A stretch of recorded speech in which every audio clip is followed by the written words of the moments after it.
Our last resource person is an assistant professor at the University of the Philippines School of Urban and Regional Planning, or UP SURP, or SURP. I don't know how you call it. As one of its most seasoned and experienced planners, Assistant Professor Liwag teaches the courses in land use planning, planning process, and planning workshops where theories and concepts are translated to real-world settings.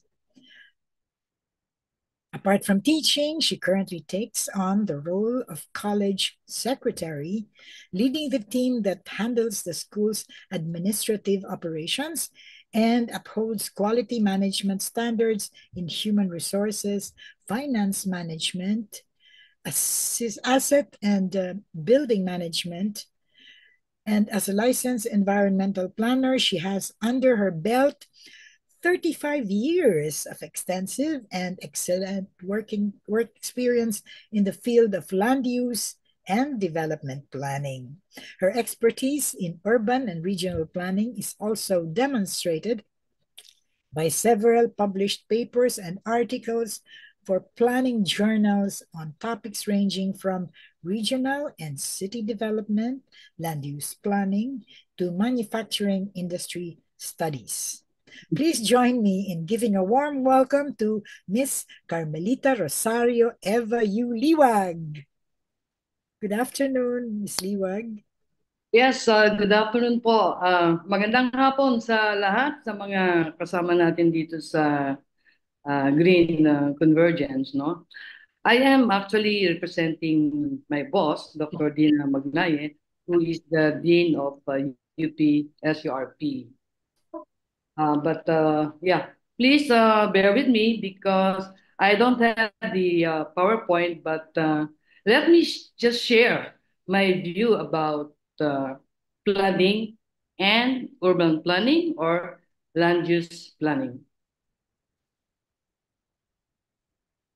Flooding remains a persistent and severe issue in the Philippines, particularly here in Metro Manila and surrounding provinces like Cavite, Bulacan, Pampanga, and Rizal.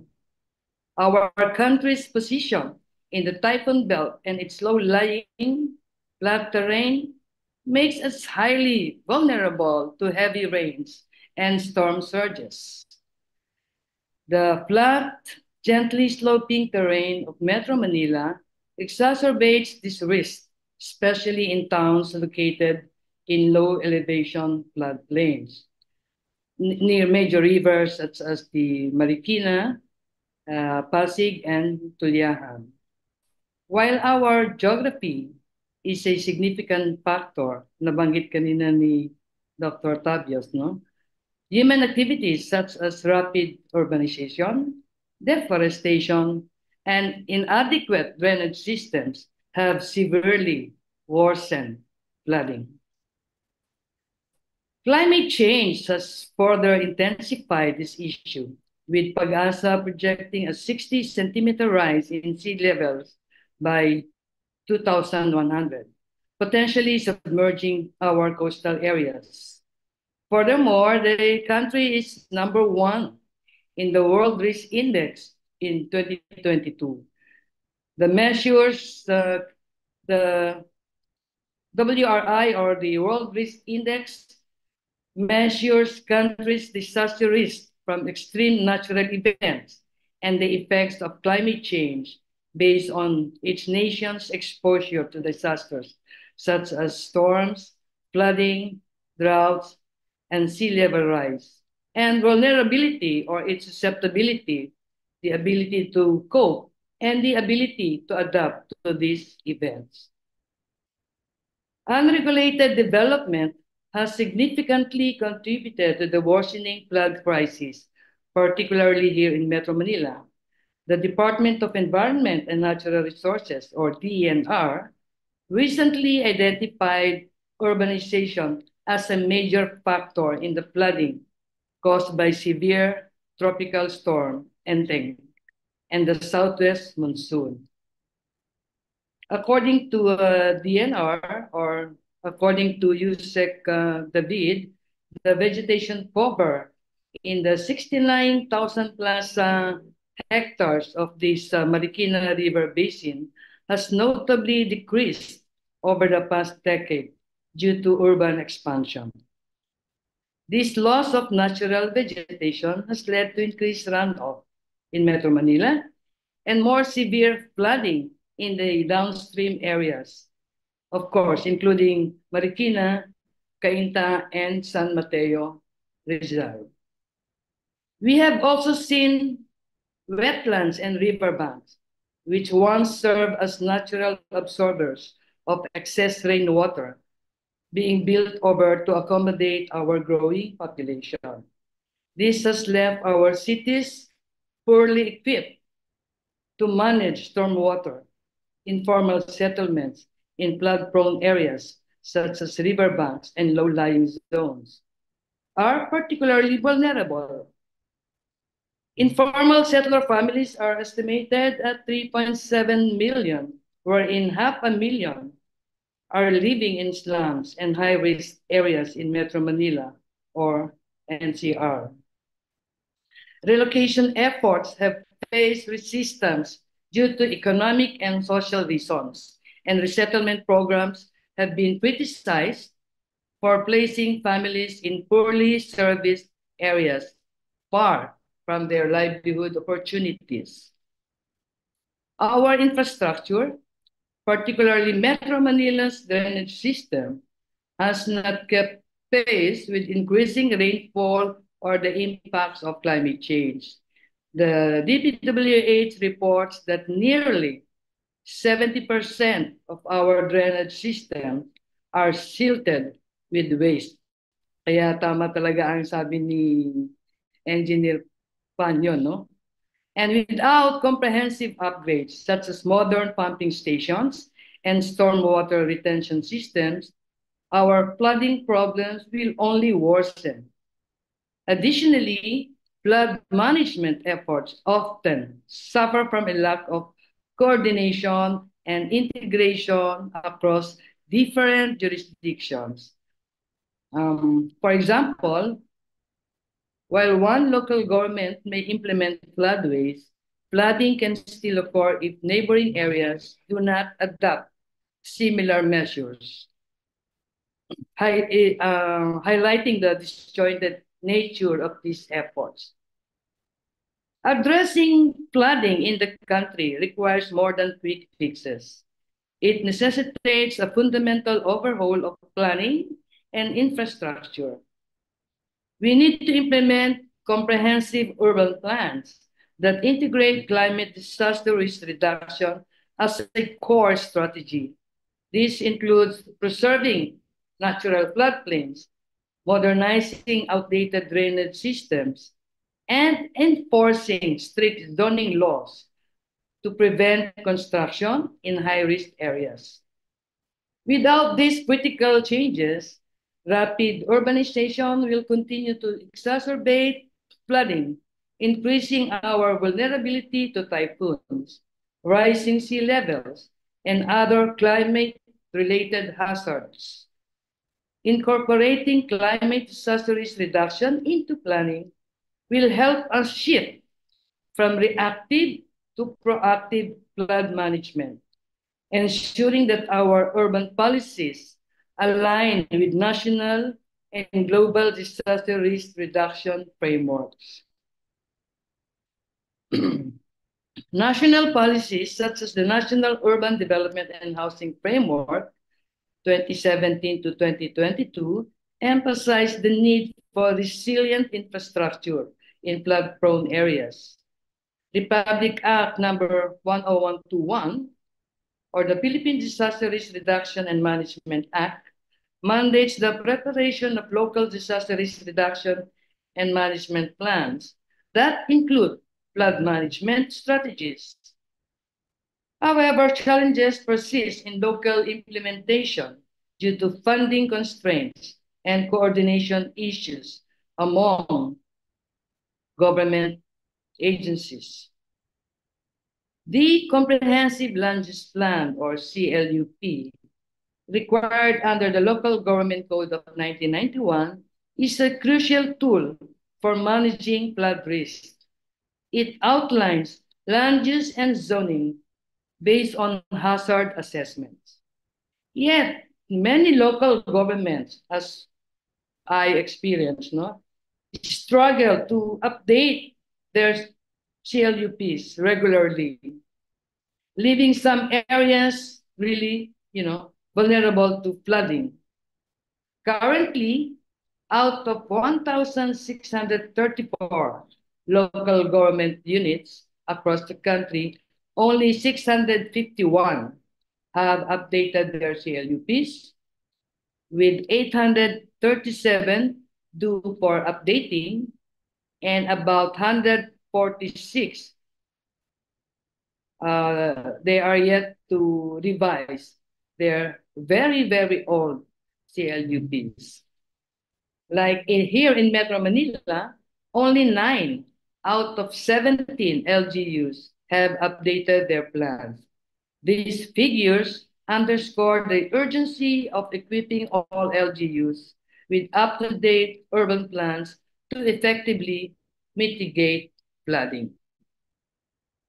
The use of data and technology plays a critical role in flood management. Geographic Information System, or GIS, and remote sensing technologies help us map flood-prone areas and simulate flood scenarios. In 2020, the DOST launched the Flood Hazard Mapping and Information System, or Project NOAA, providing real-time flood forecasts. However, translating these technological advances into effective on-the-ground actions remains challenging due to limited technical capacity and resources among local government units. In Metro Manila, the flood problem is exacerbated by high population density and low-lying areas. The Flood Management Master Plan for Metro Manila, initiated in 2012, proposes structural measures such as levees and pumping stations. However, the World Bank estimates that implementing the plan will require approximately $8.3 billion over 23 years. Progress has been slow due to funding shortages and bureaucratic hurdles, with only a fraction of the projects completed by 2023. Effective flood management also requires strong coordination among government levels and agencies. The DPWH oversees structural flood control measures, while LGUs manage land use planning and local disaster response. The Interagency Committee on Flood Control, established in 2017, aims to improve coordination, but progress has been again slow. I don't know the real reason. Anyway, addressing flooding effectively necessitates improved interagency cooperation and a unified approach across administrative boundaries. Implementation of urban plans is as critical as having them without proper execution. Even the best plans remain mere concepts. Effective implementation requires translating strategies into tangible actions that can protect communities and save lives, among others. It involves strong interagency cooperation, collective effort among local government units, and a unified approach to flood management that transcends administrative boundaries. We have plans to address flooding, but without proper execution, these plans will be ineffective. Community participation is also essential for effective flood risk management. Engaging local communities in decision-making and utilizing participatory planning approaches, such as the community-based monitoring system, can enhance flood preparedness and response. In provinces like Cagayan de Oro, community-based flood early warning systems have successfully reduced casualties during extreme weather events. Furthermore, fostering international cooperation and learning from global best practices can provide valuable insights into effective flood management strategies. The cost of inaction is too high. Every storm and every typhoon are a stark reminder that without proper execution of the plans, we will be leaving our cities and people exposed to greater harm. Therefore, we must prioritize proper implementation with the same urgency and commitment as the planning process itself. Okay, thank you very much for listening.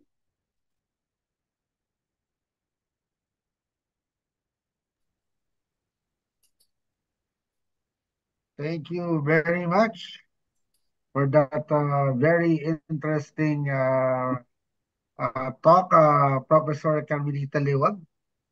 Yes, thank you. Yes. Very, very interesting. You know, ang laki talaga ng problema nito, di ba? And it will take more than a session to discuss all of this. But anyway, we're learning a lot from our speakers. Before we move on to our open forum, let's take a small break for our usual photo op.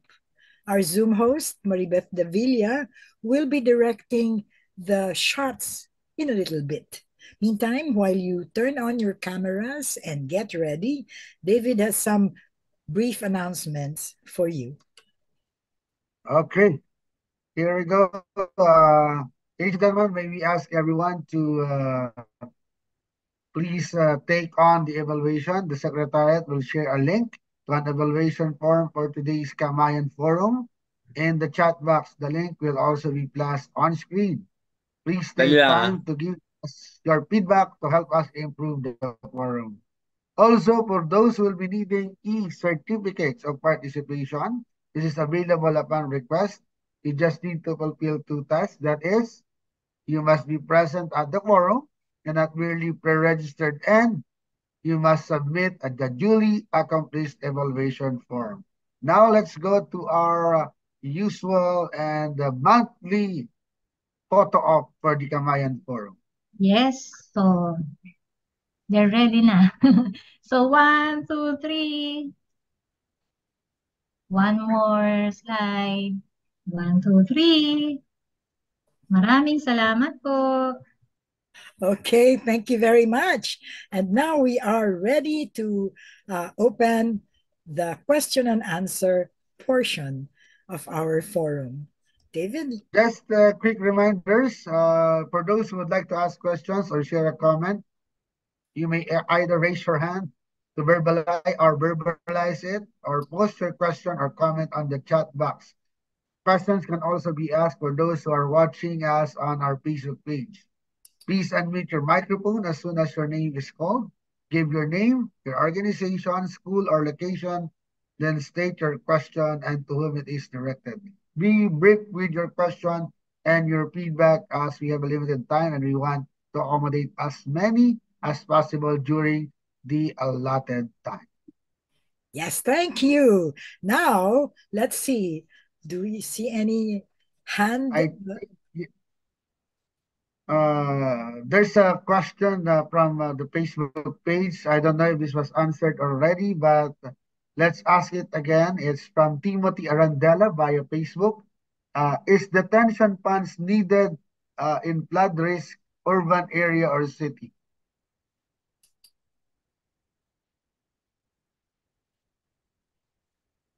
Well, who would like to answer that? Yeah. Who's the most qualified to answer that? Maybe Jerry can Jerry, answer first, and yes. I'll have some ideas. I thought so. What's the question again, sir? Medyo nawala po ako.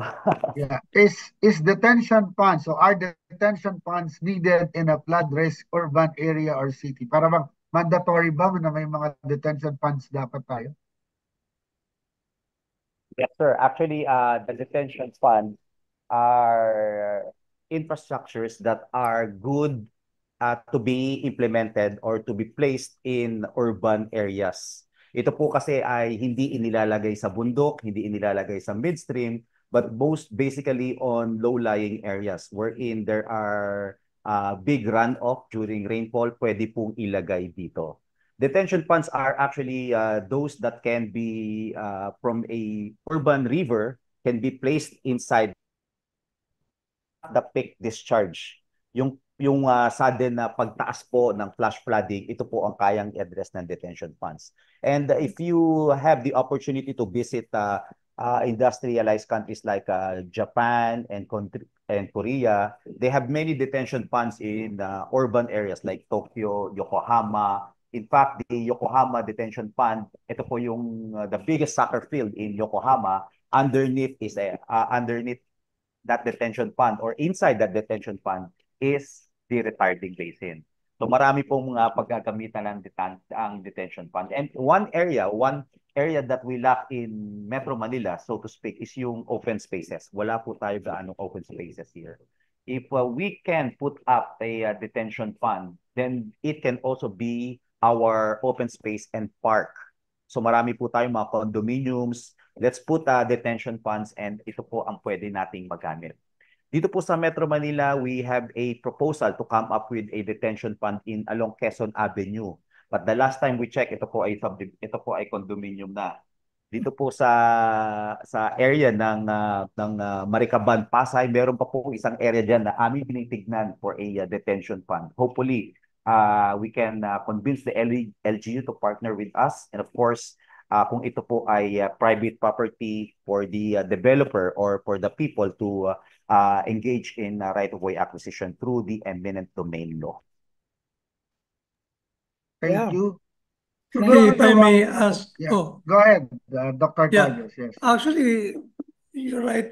In Metro Manila, there's one detention pond, subsurface valley, underground, the storage, which has been built during the time of former Secretary Singson of DPWH. When he was BCDA president, I think, Jerry, no? That's right. It is in the BGC.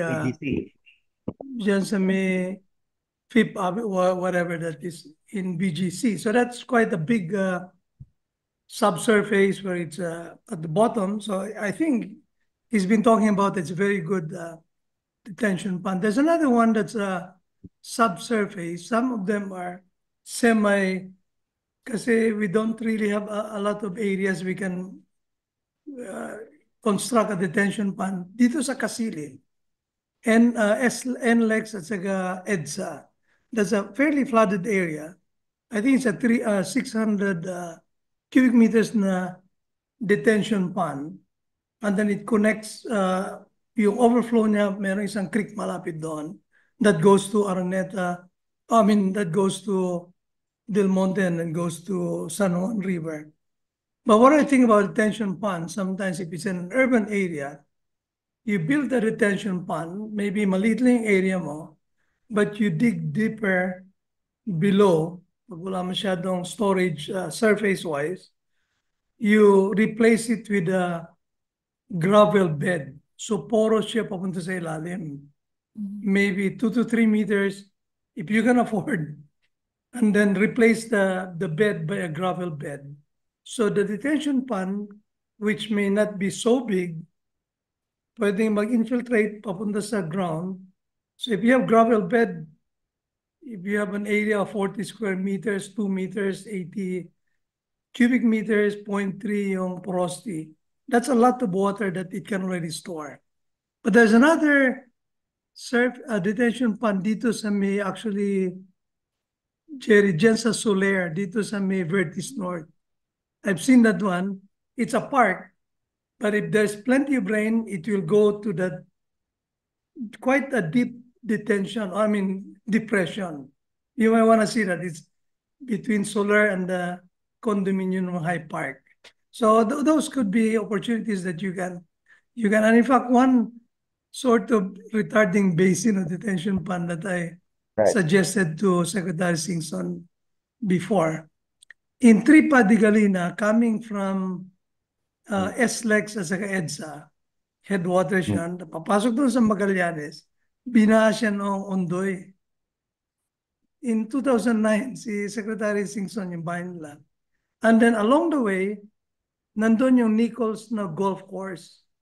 Sabi ko, that's a good opportunity. Lagyan mo ng butas doon para kung binaha yung Magallanes o that area, dadaan sa Tripa de Galina ng mga creek.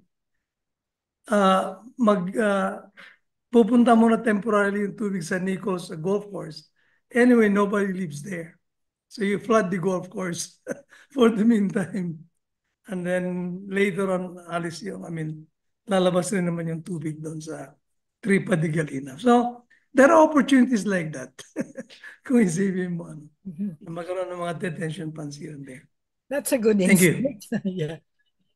You know, David, I saw, would you like do the honors of reading the question in the chat box? I saw it. I think there's several. There's one asking about planting of trees na yung from Alfredo Aguilar Jr. is saying, my question po ay yung mga itinatanim po ng mga trees, kino-consider niyo po ba na dapat endemic species? Yung mga puno na itatanim at hindi invasive species? I mean, how are this being monitored? I mean, it's from the DENR, right? But it also affects the flood control mitigation. So how is the coordination siguro being done, making ensuring that these are endemic and native species of trees are being planted? Yes, Sir David. Pagdating sa klase ng puno na itatanim, we leave it to the DNR to recommend para sa amin na pagtanim. Yung nasasabi po doon sa ating chat box, I remember this is one area in Bohol na kung saan nagtanim sila ng maraming puno, mahogany specifically, and it really made a good impression and it good trees along that area na naging tourist attraction niya, but nawala yung mga wildlife o yung mga species nandoon because hindi siya endemic. Yes. Now for the flood control, we leave it to the DNR to recommend to us the kind of tree that should be planted. And like what I mentioned earlier, dyan sa may Pampanga River, dyan sa may Bebe San Esteban, and of course dyan sa may Gumain Porac, dyan po marami kami tinanim na puno through the time of President Gloria Macapagal Arroyo. Yung po nag-thrive and it really created a good riverine environment and wildlife in that area na kung saan marami po nagbabikers, nagpupunta, and it really contributes to the flood mitigation in that area. Yes, there are many reasons why we should choose the endemic trees. One reason is that they are more deeply rooted kasi native nga eh. Di ba? Suited to our soil and the insects and everything. So yung stories dun sa Philippine Native Trees book ng Green Convergence that merong stories doon na they had a lot of trees, but when the typhoons came, only the endemic trees remained. Kasi natumba lahat ng exotic trees. So that's another reason why we should choose endemic trees. Yeah, that's very, very correct. No? So sana DNR would choose really the endemic trees. Yes, siguro they should know better. to the other questions. From the DPWH, I think, is the DPWH considering replacing our road network with porous cement or porous materials instead of the usual concrete? Because there are many issues that I've seen that it is now being used as a green solution to mitigate flooding. Yes, Sir David, when it comes to porous materials, ang tawag po namin diyan yung mga pavers na kung saan ang ating pong mga kalsada hindi pa po, but the walkway, yung ating pong yung mga side street, yung ating pong mga carrying capacity na kalsada hindi po, but yung the side po niya, yung ating sidewalk. Ito po, marami pong mga technology ngayon, especially after Typhoon Karina na nagpo-propose na we use this kind of a paver na kung saan nag-absorb ang ating mga pavers into the ground so to minimize yung mga runoff. These are mga notable projects and recommendations that we submit sa aming pong Bureau of Research and Standards. When we construct, we are always after the strength and the sustainability of this infrastructure. I'm talking about the PWH. But tama po yan, ilagay po natin, idagdag naman natin yung magkaroon ng absorptive capacity, these pavers, so that they will allow the infiltration of these runoff sa ating pong mga kalsada. Gaya po na suggestion ni Doc Tabios kanina na gravel beds can do it. Why not with sidewalk pavers po? Thank you.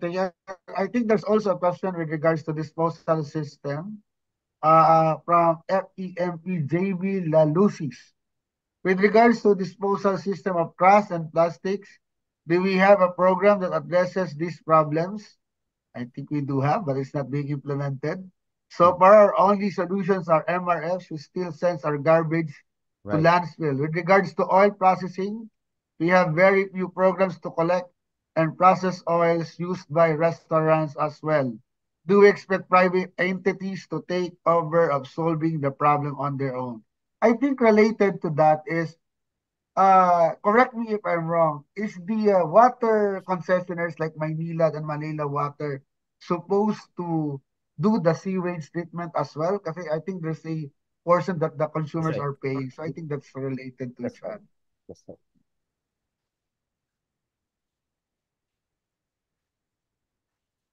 So, yes.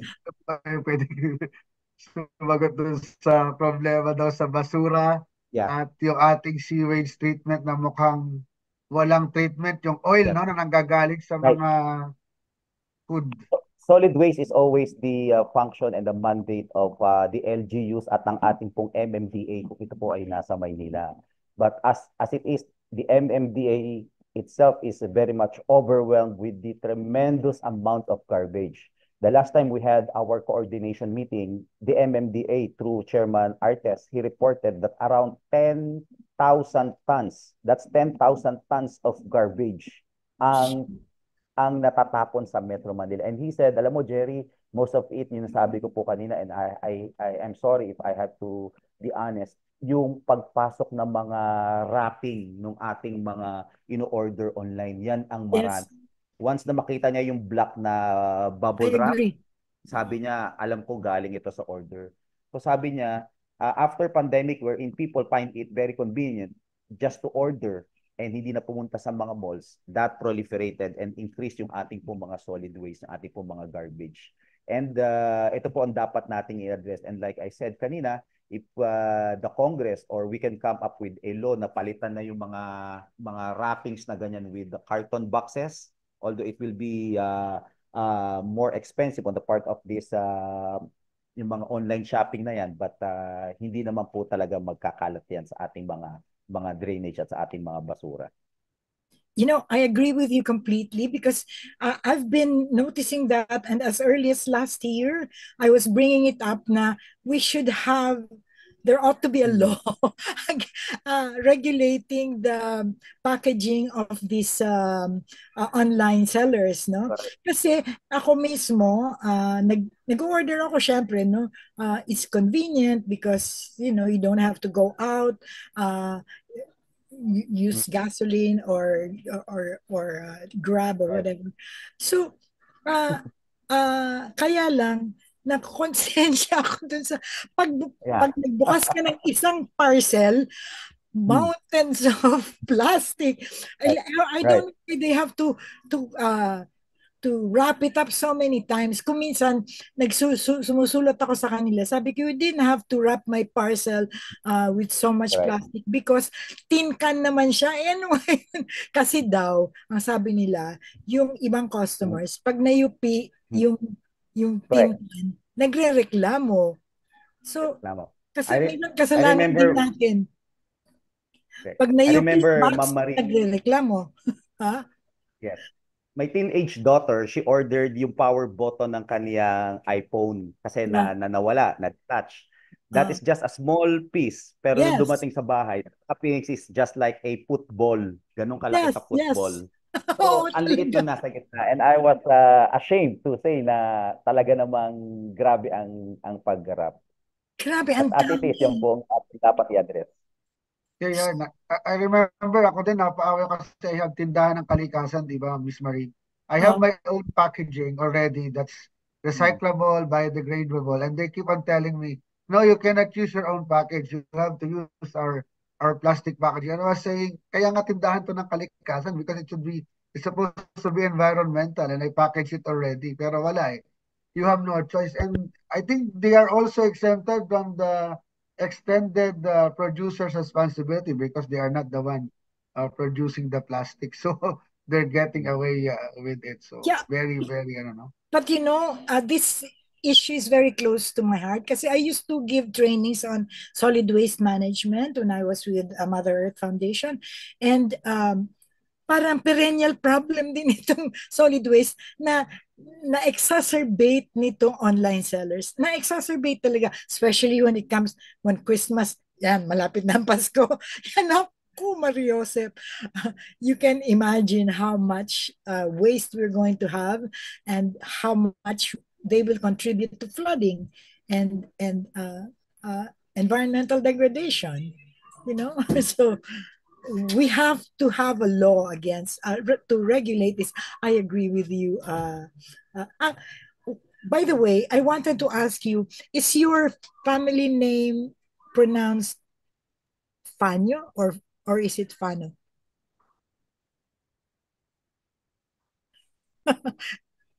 Because yes, you're muted.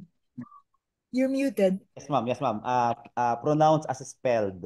Paano talaga, ma'am? Paano talaga? Kasi Yeah. kanina narinig ko Fanyo. Sabi ko, uy, nagkamali yata ako kasi sinasabi It's ko okay. paano. And I don't ever want to murder a guest name. So I wanted to check. Thank you very much. So, Jerry, Fano, I really agree with you. And I'm thankful that you're taking up this cause about the plastics. Let's have a law to regulate the packaging. I want to. Also, I ma'am, think that yes, very, also, ma'am, very if you are necessary. familiar, kung kayo po ay nanonood sa TikTok, I saw one street sweeper, nagwawali siya, pero itinatapon niya ron sa mga butas sa gilid ng kalsada, doon sa ating mga drainage Oh inlet my kung tawagin. gosh. That guy became famous, but when I look at that, napapailing na lang po ako because it will end up clogging our drainage Exactly. line. Po. Grabe. We And need a lot of yung education. yes, to add dun sa sinabi ni Doc Tabios, kapag umuulan at binabaha, may mga nagti-TikTok, sabi nila kami sa BGC, walang baha. Kamusta naman kayo dyan sa Espanya? Kamusta naman kayo dyan sa TAP? Because of the detention fund. So we need that. Okay, that's very eye-opening. Thank you. Siguro related tong isang question natin dito from UPDIs, Erica Gomez, sabi nga, what is DPWH's current long-term plan to address the rapid flooding in Taft Avenue? I think bata pa ako dito, saka may buhok pa eh. Oo. Bumabaha na dito sa Taft Avenue. Or is Ako, this issue really attributed to the waste management planning of the LGU? let me answer that honestly, Sir David. Taft Avenue is a serious case. Ayoko man ma-put into bad light. After the construction of that, ano tawag dyan? Yung parang beach dyan. Dolomite. Dolomite Beach.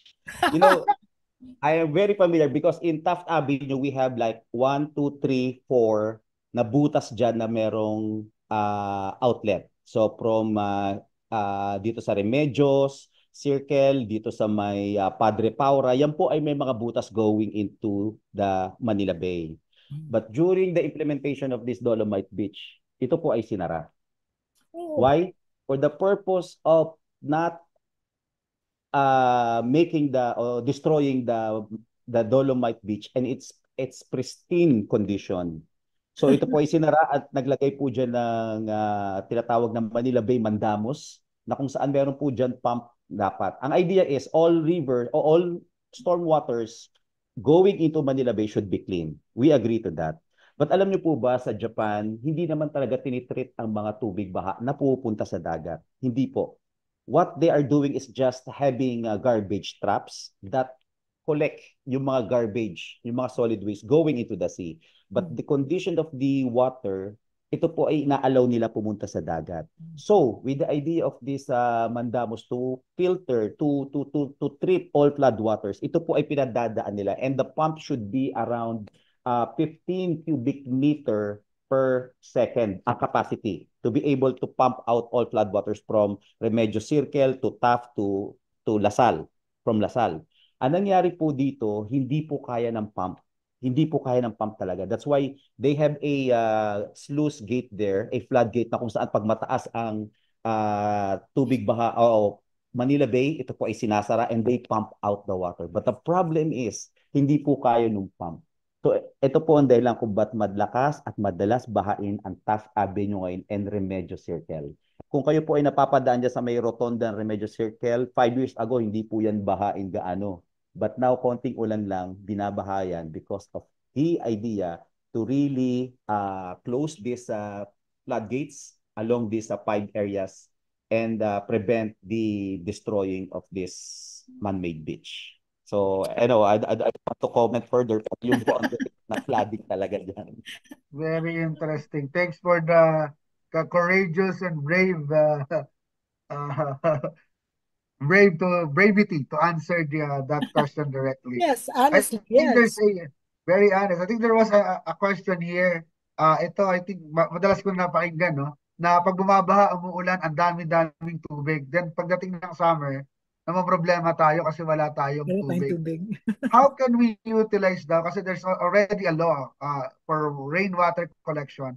So how can we actually utilize rainwater harvesting to mitigate the floods as well as yung water treatment facility so that we can possibly make use of this overflowing of water during the rainy seasons? Actually, that's an adaptation measure, because we are expecting scarcity of water as an effect of climate change. So rainwater collection is an adaptation measure.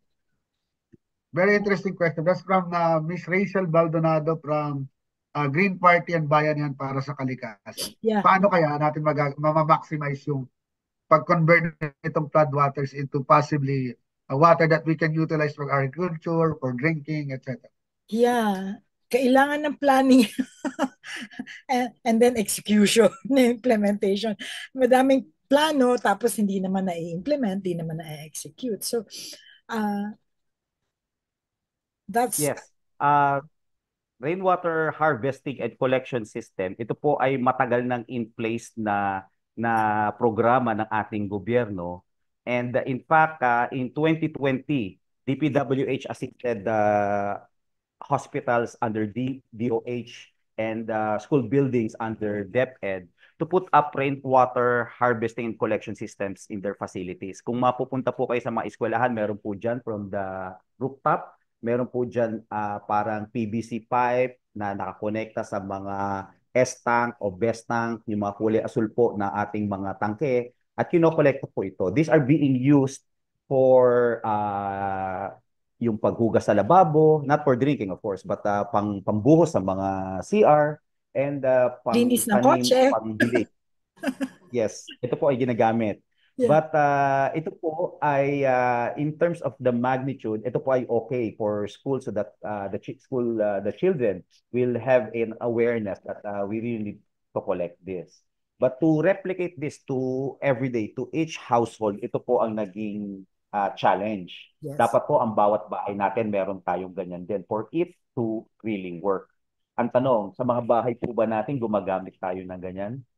I remember my professor in Japan one time, sinama niya ako sa bahay niya. Sabi niya, Jerry, do you know that my house is under a big detention tank? How is that? Pinakita niya na yung tubig sa kanyang bubog, kinokolekta niya sa kanyang parang Poso Negro. But of course, it's not a cistern. It is not a septic tank, but a cistern tank that he also used to do other watering in the garden at sa bahay niya. So dapat meron din po tayo ganung klase ng mindset and kultura na tayo mismo on our own way we collect and collection system of this rainwater for the system to really work. I-replicate po natin sa bawat household. Now with the question of yung ating pong mga tubig ulan, inaalaw lang po ba natin ito sa umago sa ilog papunta sa dagat? Under this administration po, President BBM made a stern warning and instruction for us to really come up with a integration of water harvesting in our flood control system. So ngayon po, aside from doing just for example, a dike, gumagawa po kami ng mga tinatawag natin na small water impounding system. If the impounding system is more than 15 meters, it will fall under NIA, National Irrigation. Pero in DPWH, we have small cistern, water impounding. And I remember we have in the north, marami po kaming ginawa dyan sa Bolo River, dyan po sa Abukay River, na kung saan gumawa po kami ng small dam. And it proved to be very effective. The LGU of Abukay was very pleased na yung aming ginawang dam, naglagay po siya ng isang banyera ng mga tilapia and it propagated. Ito po ay dumami. That during harvesting, siya po ay nakaka-harvest ng around 2 truckloads, dump truck ng mga tilapia. Ito po pinamimigay sa mga tao or binibenta, I don't know. But the point is, tama po yun. Dapat meron po tayong system to collect and detain these flood waters, not allowing them to just be thrown or pass through our river system into the sea. Pwede po natin magawa yan. But again, it will entail acquisition of right of way and open spaces. And kung hindi naman po available ang open spaces natin, I will subscribe with the idea of Doc Tabio's, let's go underground. Ibig sabihin, maghukay po tayo and detain it through a detention pond. Yeah, if I may say something on that. Go ahead, go ahead. First of all, in the PTP, one of the items that, because I wrote the part on the water chapter, yung PTP ni Philippine Development Plan of President BBM 2023 to 28. When you talk about rain harvesting, we have to provide guidelines when, how, where we can do that. Because in the country, if you're in the northern part of the Philippines, very distinct wet and dry. When you go down to Visayas, a little bit different. You go to Mindanao, almost all year round, medyo uniform yung rainfall. So what will be the investments and why you're going to do it? Kung nasa Luzon ka, maybe only 2 to 3 or 4 months a year, umuulan that you can collect. But the rest, maybe hindi bale, wala masyadong benefit if you collect rainfall because wala namang ulan.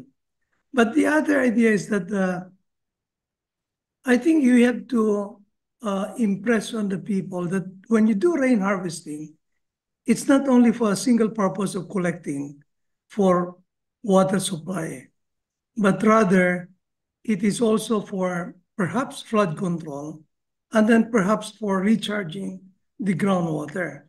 Now in an urban area, subdivision, most of our subdivisions, puro paved na. You go to a house, 150, 200 square meter house, puro naka-pave yun. Maybe if your rooftop is 100 square meters, 150 yung land mo, yung lot mo, allocate 50 square meters na pervious area. Don't pave it. And then you dig a hole again, make it a gravel bed para mag-infiltrate yun into the ground, yung water na hindi mo-collect. Kasi if you collect water, maybe for household, ang consumption at 3 cubic meters a month. During the wet season, you don't need that. But will you store water during the wet season and then use it during the dry months if you are in Metro Manila? If you are a household of 1 or 2 people, maybe you need 4 cubic meters of water. Or kung tatlo kayo, kung medyo madami yung ginagawa nyo, maybe you need 6 cubic meters or 8 cubic meters. An 8 cubic meter tank, it's 8 tons.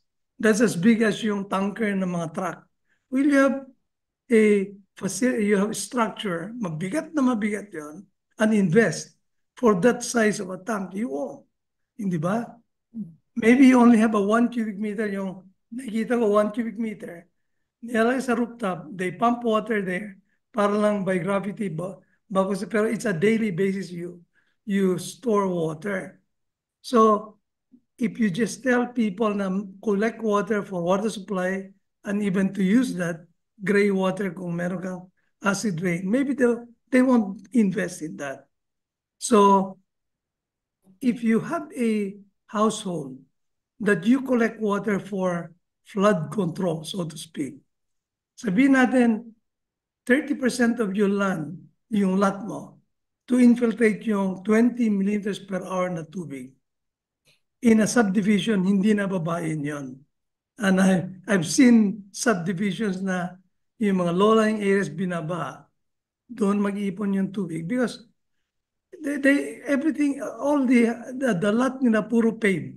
Wala silang lugar na merong previous. So if you look at it from that point of view, you can really encourage people to have rain harvesting multi-purpose, recharge to the groundwater, alleviate flooding, and maybe a portion, just a portion, for water supply. So that's the guideline I was talking about doon sa PDP na sinulat namin. If I may add, Doc Yes, please. Tavius, no? Dito po sa DPWH, it is very challenging for us actually to find our alignment for drainage systems. But meron po kami isang experience, especially dito sa may Tacalon at sa may Doña Imelda. Ito po sa may Quezon City, mabababa po talaga ito, bahain. Yung isang LGU po ron, yung kanilang basketball court, they offered it as a detention pond. So that is a good example, a good case study na pwede po nating i-replicate sa ating LGUs.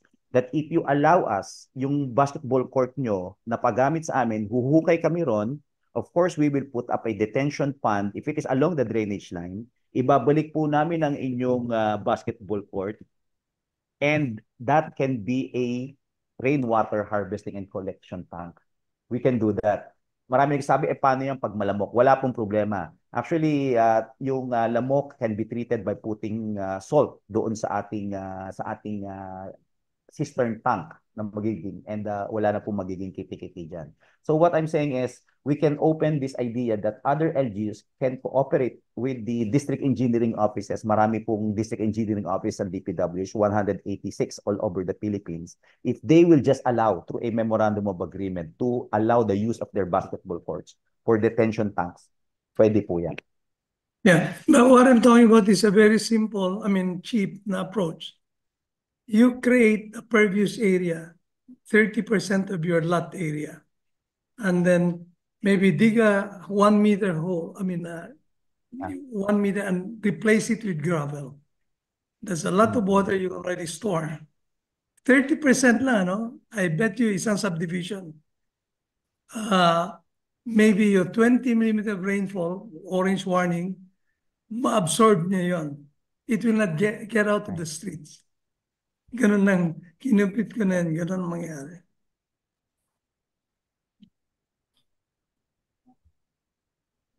Maybe we should talk to subdivisions to do this.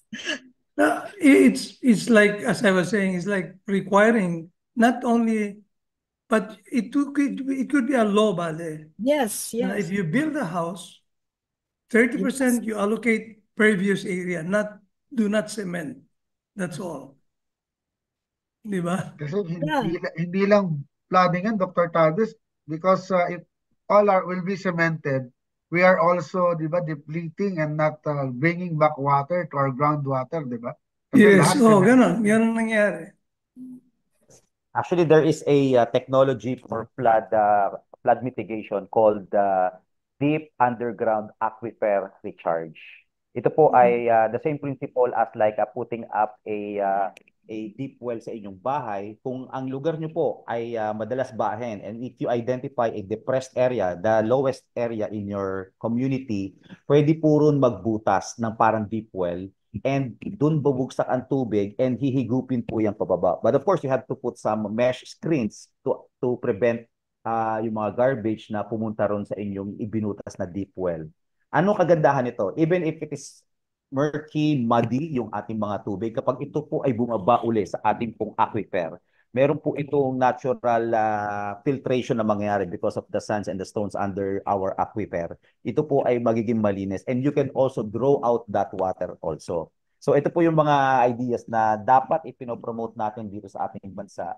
Countries like Mexico, Australia, they have been using this, and I don't see any reason why it cannot be used also in the Philippines. Siguro since we are pressed for time, Marino, siguro one of the best questions to ask our speakers is, di ba, we're having the forum now, we have different organizations attending this Kamayan Forum. I think from all our speakers, what do you think is the best course of action that we could all do to help you out in government or to help out mitigate the Yes. flooding? Ano ba yung pwede po What namin the maitulong? citizens can do. Yes, Concerned yes. citizens, yes. To help you guys. Let me start, Doc Tavios. Sa isang maikling pananalita po. Kami sa DPWH, when we implement projects, people have this, after completing the project, they have this sense of false hopes. Akala ng mga tao kapag nagawa ang pumping station, nagawa ang dike, nagawa ang mga sluice gate, then we are now free from floods. And now they can go back to their usual way na sige lang, tapon dito, tapon doon. But I always go back yung sa anthropogenic factors and behaviors of the people when it comes to flooding.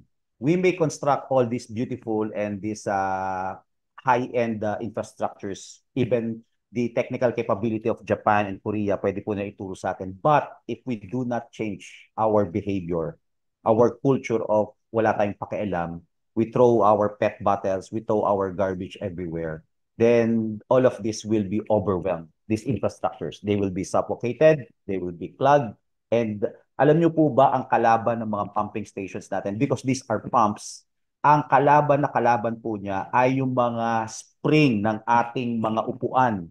These end up in the river, and these springs are actually hardened metal po ito, na kapag kahit anong laki ng ating pumping station, pag ito'y pumulupot, sunog ang pump. We have an example in Tripa de Galina and Bitas. Meron po mga mattresses, yung mga kama na luma, itinatapon sa ilog, at ang spring po nito pag sumabit, sunog na. And we are talking here of pumping stations of more than 10 million in amount. Ito pa ay madaling masira. So if we can really prevent, or if we can really change our behavior and our culture of just throwing away our garbage everywhere, then I guess it will contribute to flooding. That is, for me, is the Yes. most important factor. It starts with yourself. With it. Yeah. Dr. Tavios? Sorry, you wanted me to have some whatever. How people can help. Yeah. Ano How bang pwede po namin Ordinary maitulong? people can help. Yeah. Can Yeah, I think in my case, I've been in the university, and so I've been like consultant here and there. Even I give pro bono ng mga advices. So from a big picture, I'm always looking at when you do flood management or planning. I mentioned earlier na mga locals, communities, they have to be involved. They should be part of the process, because I think flooding problem is not only like a government job or a national government job na merong gagawin. In fact, if you look at yung very simple na yung sa households, sinasabi ko na maybe you can do your own flood alleviation na yung you collect the waters from your household previous area, i-absorb niyo yan. That could be like a significant actually na gagawin, na pwedeng gawin. Because I think like if you, as a society as a whole, I think we have been creating sometimes the flood problem. Parang, why do we live in areas na flooded? Why didn't we really properly look at some yung flood-prone areas? Huwag kang tumira doon. Huwag tayong tumira doon. And then if it's near yung mga depressed area, can we avoid, living there? Like for example, I've noticed that yung sa we always say resilient tayo, we're able to get back quickly to the normal. Maybe we have to go back to something else. But like during Typhoon Haiyan, when they had these big storm surges, to be able to get back to normal or whatever you call it, meron silang rule lang na do not build houses 40 meters away from the coast. So ang bilis nila nakabalik doon. But you know what? Some of this area, 40 meters, is still low-lying area. But in Fukushima, around the same time, meron silang tsunami doon. It took them more than 2 years to rebuild, not compared to later, they were able to rebuild in about 3 months. But the rule is that do not build houses anymore 40 meters, you should build houses 40 meters above sea level. So ang hirap nun, they will no longer go back doon sa low-lying area, kundi doon sa mataas na. But that's what I mean by resilience. Later on, hindi ka na babalik talaga doon. In our case, we're good at response recovery, and yet we still let people live in the same area. So things like that, the idea is that if you want to be resilient, once you get your system collapses, you have flood disaster, innovate, be creative, na hindi na maulit yun. And maybe build houses on stilts. There are a lot of flood-prone areas in Lower Pampanga, I mean the Pampanga Delta in Metro Manila. Pwedeng tumira sila doon, kaya lang, dapat naka-stilt yung bahay mo. You adapt to it, and I think that's what Marie was saying, you adapt to this. So kung mataas yung mga bahay mo, naka-stilt, you don't care na binaba sa'yo ba. But then if you are in Pampanga Delta, maybe you have to replace yung Macabebe into something like Venice. Puro mga boats na lang gamitin mo, wala na mga tricycle. Something like that, you know. Yes, thank you. Water world, so to speak. We're running out of time, and I see a raised hand. Professor. Okay. Carmelita Liwag, Meron ma'am. pa yung raised hand. Si Samsung. Ako Kompletuhin mo yun. na siguro natin yung... I'm Nina. Oh, I'm Nina Galang. Nina pala yun. bago natin. Samsung I don't know pala. ba't hindi Hi, Nina. Yes, go ahead, please. Yeah. The last question. Yes. Yeah, we're always concerned about the poor living in the riverbanks or near the coast. But even very near my place, a subdivision is being built just beside the Marikina River. And it's not a poor squatter area. I mean, it's a subdivision. And I suppose it's going to be sold like, LGV, Loyola Grand Villas. I can't imagine why the government allows such development. Yes. Yes. It's there, waiting. The lots are waiting to be bought. If they have not yet been bought. And we saw what happened to Tumana, during Yes. Ondoy. And that one is as low as Tumana. Yes. So it's one thing to have a very well-informed na citizen na that area is can get flooded. It's another thing to know that the citizen will know na what is the frequency na maging flooded yung area mo. Those are things that, of course, we have to be able to determine that. So sometimes hindi na pag-aralan, yung pala binabaha doon, or binaha 20 years ago, people forgot about it. And then now, binabaha pala. Just like Provident Village. Before 1986, you cannot live doon. Hindi sila ina-allow. After 1986, I think there was a city engineer na woman. No, tinanggal siya kasi hindi niya ina-approve yung mga permit doon. So they allowed that. So they said, we will allow, but then we put a flood wall. But during Ondoy, there was a part doon sa flood wall na bumagsak. Di buhay sila. But sometimes the problem of resilience. In the highway, for example, if you have a very, yung makitid na highway and then merong cliff doon sa other side, you put a guardrail, mabilis yung takbo ng mga sasakyan. But if you don't put a guardrail, pagdaan na doon sa curve na yun na merong cliff sa kabilang side, ang bagal-bagal nila. So they will be very, very careful kasi baka mahulog sila. Pero if you put a flood wall, same manner, then people will live on the other side kasi akala na, anyway, will be protected. Yung pala, nag-reach yung flood wall, babayin na sila. May I ask? May I say another comment? Give another comment? Yes, please. Yeah. Yung mga, I don't know if you've touched on this, no? Kasi my internet is very bad. Yung mga football fields ng mga schools, can they be used as cisterns? Yes, that has been touched. Okay. Sorry. We're very short on time, and we have one. Okay. Thank you. From UP, sir, SURP. Please make it brief. Yes, thank you, madam.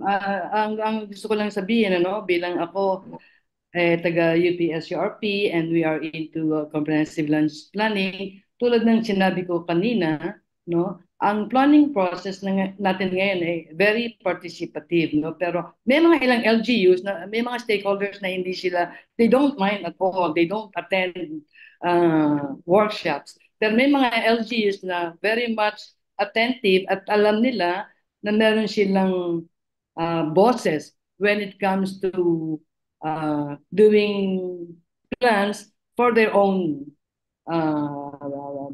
benefits, So, tulad ng sinabi ni Engineer Pano at saka ni Dr. Tabios, talagang behavioral, Nasa sa tao at nasa sa atin, nasa sa policymakers or nasa sa mga gumagawa ng plano at nag-implementa ng plano para ma-mitigate natin or ma-prevent natin kahit na paano itong ating flooding problem. Thank you po. Thank you. Okay, I guess we're ready to go to our closing segment, David. But before that, siguro you want to invite them sa Ako Ang Bukas, sa membership. So everyone, thank you for attending today's forum. I mean, napakarami pa nating tanong. Marami tayong hindi nabasa sa chat box, but the challenge here is really working together. And with that, we're inviting everyone to join Ako Ang Bukas. You just search it on Facebook, where all of us will be challenged, to do our carbon footprint counting and contribute to the quantum leap towards carbon neutrality in 2050. And if you are not yet a member of Green Convergence, you or your organization can actually join us and be part of Green Convergence so that together, sama-sama tayong magtulungan para mapayabong ang inang kalikasan. Ayan And po, watch out for our Philippine Environment Summit next February. Coming this February. Yes. Watch out. It will be in Iloilo. So watch out for that. And if you will join us, it will be very good. And now, to give the closing remarks, we have our co-moderator will change his hat to the trustee of member of the Board of Trustees. Change na hat mo muna, David, to give the closing remarks. Thank you, Marie. Thank you to all our speakers, no, to Director Jerry Pano from the DPWH, Dr. Guillermo Tabios, and Professor Carmelita Liwan. Very, very interesting. Ang daming solusyon, ang daming pwedeng gawin.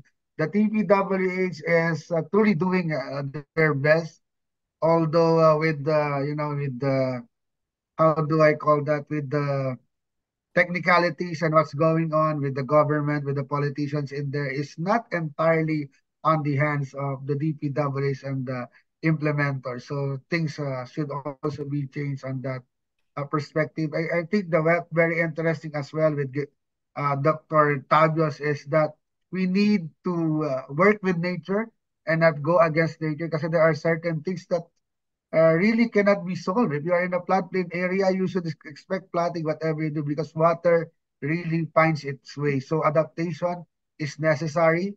We need to minimize flooding, but we also need to adapt. Professor Carmelita really also gave us so much to think about. But in the end, I think if we summarize all of this, it equates to the number one perennial problem of garbage. And it's not only about not implementing the Ecological Solid Waste Management Act, but preventing the problem at its source. Circular economy is really the way forward. If we want to solve flooding, we need to at least eliminate the garbage, and eliminating the garbage points to circular economy, where we won't have anything to throw at all. We reuse, we recycle, we repair, we bring it back to those who are producing this garbage in the first place. And it needs an approach on policy, putting the right leaders in government, and doing our part as people. Sabi nga, palagi sinasabi ng Green Convergence, and I think this is why the topic of the next summit is Ako ang Bukas. Kasi with each of us, it will become tayo ang bukas. And we need to act right now. Because, time is running out. We already have a crisis. The amounts of rain are actually increasing per minute. So it's not just ordinary rain. And if we will not reduce our garbage, if the flood control projects will not be working properly, then we will expect a water world. And I don't know whoever wants to be in a water world. So we need to act now, and we need also to do our part. So thank you very much, and thank you to all of speakers and all of the attendees to this forum. Let's do something. Yes, thank you, David. Thank you. And I would like also to thank all our speakers. You were very kind and very good and very knowledgeable. And I will be very short because we have no more time. Our next Kamayan Forum is on October 18th. 2024. I hope to see you next month. And what I want to say is that there is a limit to adaptation. You cannot adapt to kingdom come. So the more vulnerable a country is to climate change, the more it must do mitigation to lessen its risks and its need for adaptation. And the way to save ourselves is to act as if everything depends on our individual person, myself, ako.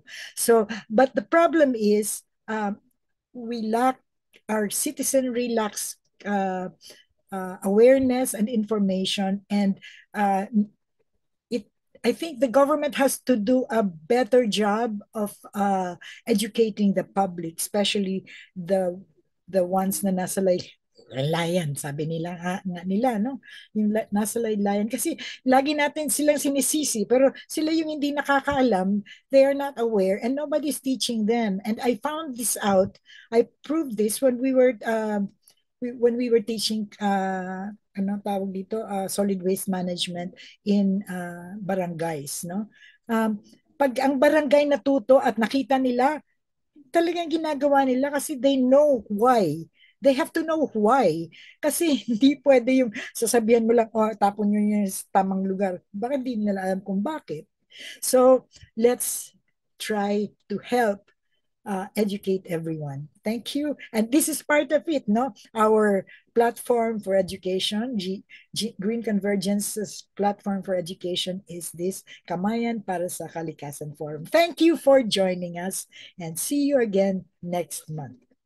That's October 18, 2024. See you next month for another interesting topics. Thanks, Ma'am Marie, for yes, David. Always having me as a co-moderator. And see you, everyone. Have a great weekend and always take care. I think we still have a rainy weekend ahead because there's a new low pressure area. So do take care, everyone. Yeah, God bless everyone. Thank you. Okay, bye-bye.